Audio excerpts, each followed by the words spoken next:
Today we're going to talk a little bit about 6 fragrances that I love but hardly ever wear. Stay tuned, people, and let's find out.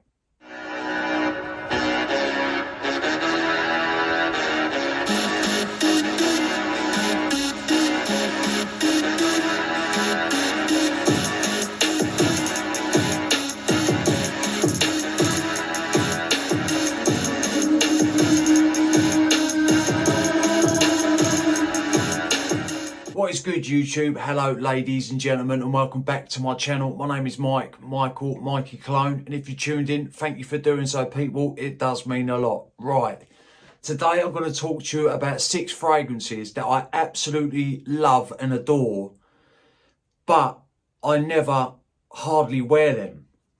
Right, I could have put loads on this list, but it would have been a ridiculously long video, and ain't nobody got time for that. So I've just put it down to 6 for now, and I will do another video in the future on the same topic.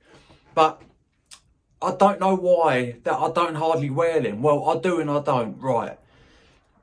Every time I walk past my fragrance units, like my shelving, I pick up the ones that I love. I have a sniff from the atomizer, and then I put it back down, and I look at the bottle. Even though it's a 100ml bottle and maybe only a couple of mil has gone from that bottle, in my mind, I don't want to run out of that fragrance.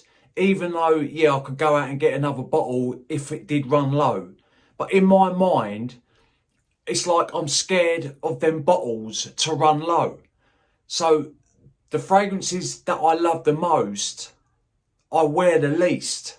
And I know it makes no sense, but for some reason, that is just how my brain is operating at the minute. So I'm going to talk to you about these fragrances only quickly and just let you know which 6 I'm going to be talking about. And this is in no particular order because I love all these fragrances. So first is coming from Mancera, and it is Soleil d'Italie. This one here, look, I've had this since it's come out.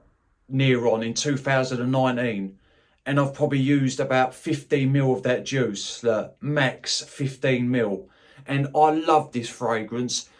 In the summer, this just radiates off my skin. You've got bitter orange, lime, mandarin, bergamot, cardamom, pink pepper, you've got vetiver, guaiac wood, you've got ambergris in this. This opens floral, citrusy. It has a bit of bite to it from that bitter orange. It's got a little bit of a muskiness to it. Like once it starts drying down, a little bit of musk starts to show its face.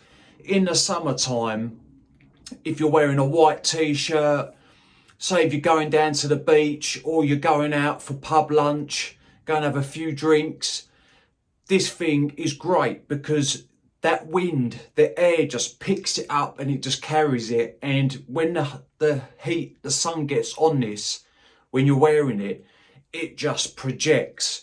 It really does. And it smells fantastic.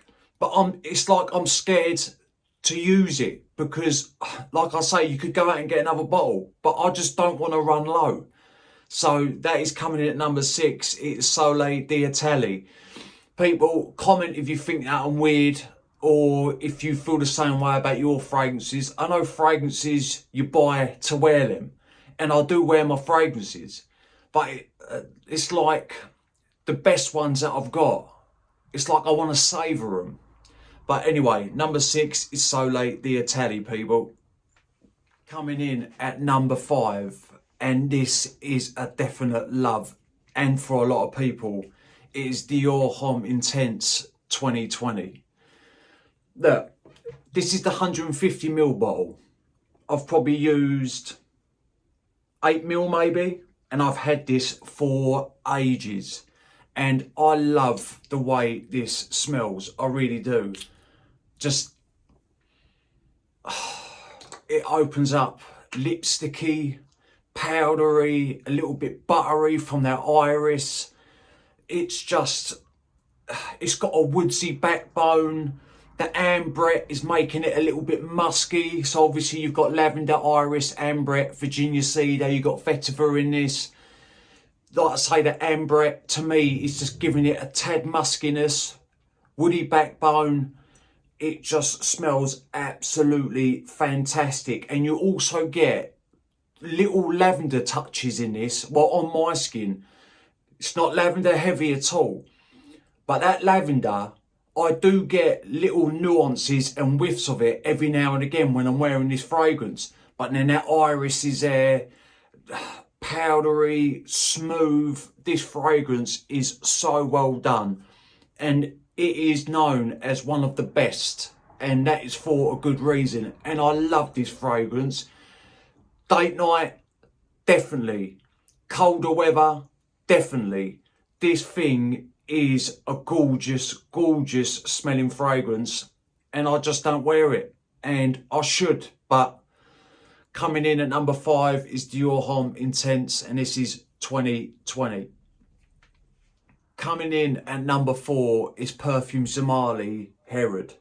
Right, people, if you know about Perfumes de Marly, you know about Herod. It is one of their best smelling fragrances, and for good reason. This opens inviting, intoxicating. Let's just spray a bit of this. The way that cinnamon and tobacco comes across, it is so smooth. There is nothing harsh about this fragrance. The incense in this just runs through the back of the fragrance. So it's never in your face, but you can tell, well, on my skin, that incense is just there. And you've got the tobacco, you've got the cinnamon, you've got the vanilla. The vanilla in this fragrance, it sort of rounds everything. I think it calms that tobacco and cinnamon down so it never becomes too punchy. This thing is a masterpiece. It really is. This, you would smell great wearing this on a date night. You really would. Or in the colder weather. When the wind picks this up and it just carries it and it hits someone's nose, they're going to think, who smells so goddamn good? It is a seductive fragrance. To me it is. And I love it. But I never ever wear it. I walk past the shelf that it's on. I pick it up.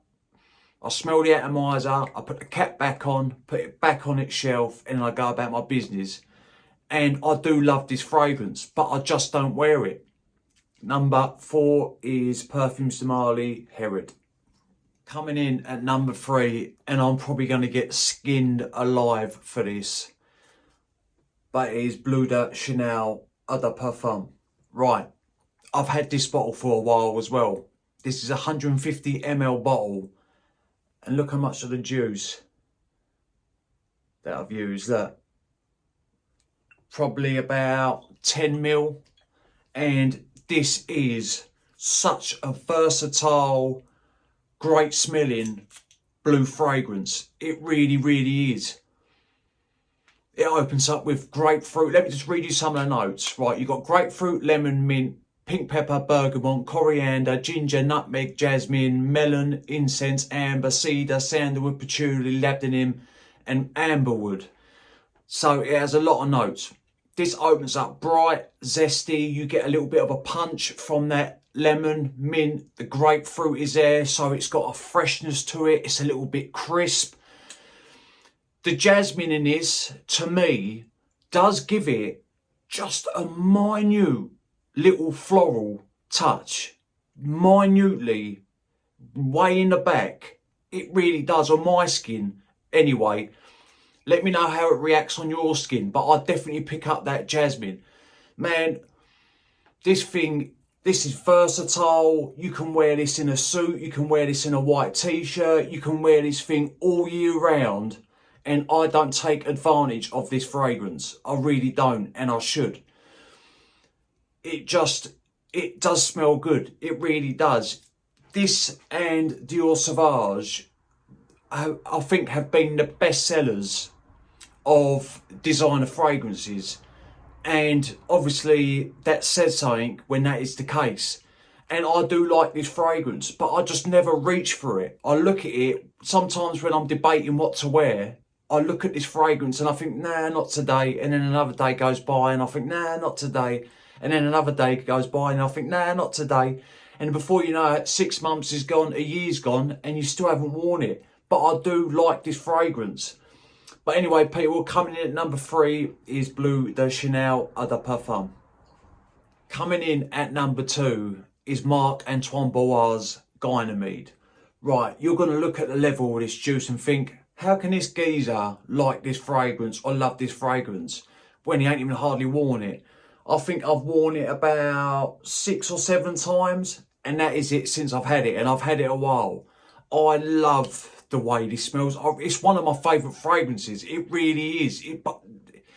It just goes to show, like, I love it that much. I don't want it to go down. I do not want the level to drop, even though, look, I've nearly got a full bottle still. And I don't know why my mind is like that at the minute. But it just... I'm going to read you some of the notes. Right, you've got mineral notes, saffron, suede, violet leaf, akigalawood, immortelle, mandarin, Chinese osmanthus. This opens sharp, metallic, minerally, a little bit leathery from that suede.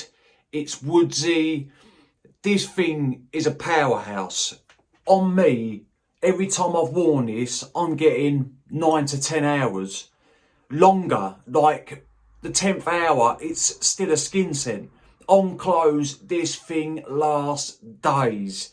This thing, to me, will cut through the cold, and it smells so goddamn good. And I just don't wear it. And I should. Man.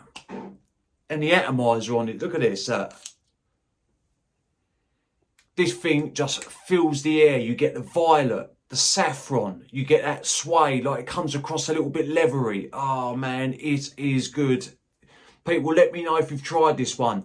Let me know what you think about Marc Antoine Bois Ganymede, because I do love it. It's such an attractive fragrance. It leans a little bit more on the masculine side, I think, but wear what you want when you want. And like I say, on me, this thing is a beast. Coming in at number 2, Marc Antoine Bois Ganymede, tongue twister. Right, we're at the number 1 spot. If you's lot are thinking that I've pulled some bangers out in this list, which I think all these fragrances that I've spoke about are banger fragrances, and they've all been hyped, and they deserve the hype because they are such great smelling fragrances. My number 1 spot has to go to a fragrance from the house of Xerjoff, and this is one of my best fragrances, and I've probably worn about 5 ml of it, and I've had it for a while. Can you guess which one it is? Naxos. If anybody is a collector out there or you're into fragrances, you probably know about this fragrance. This thing smells so goddamn good. And I'm going to say it again. This thing smells so goddamn good.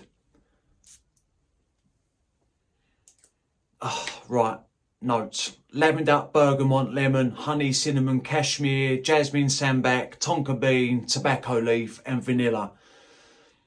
This opens with that tobacco. It opens with that honey. It opens with that lavender, that bergamot. So you get this depth, you get this richness. It's sweet, but that lavender and bergamot are literally just adding a little bit of a freshness to the composition of the fragrance. And then that sort of dissipates, and then you're left with tobacco, honey, vanilla. It is sweet, seductive, just a great all-round scent. And this thing lasts on me as well. I get about 8 to 9 hours. All the times that I've worn this, about 8 to 9 hours on clothes. It will easily last into the next day. Look at that stunning bottle. This is a 100 ml bottle, and look at that design on the back. Look, let me see. Look at that. That is a gorgeous looking bottle. Look, and look at that cap. The Xerjoff. I love it. I really do. But I don't wear it, and I should. All right, people, thank you for sticking with me. let me know which fragrances that you love and you don't hardly wear, or let me know if I'm just the weird one out and it's just me. Remember people, smelling good's always a pleasure and never a chore. Thank you very much for the support, and I will definitely see you on the next one. Cheers.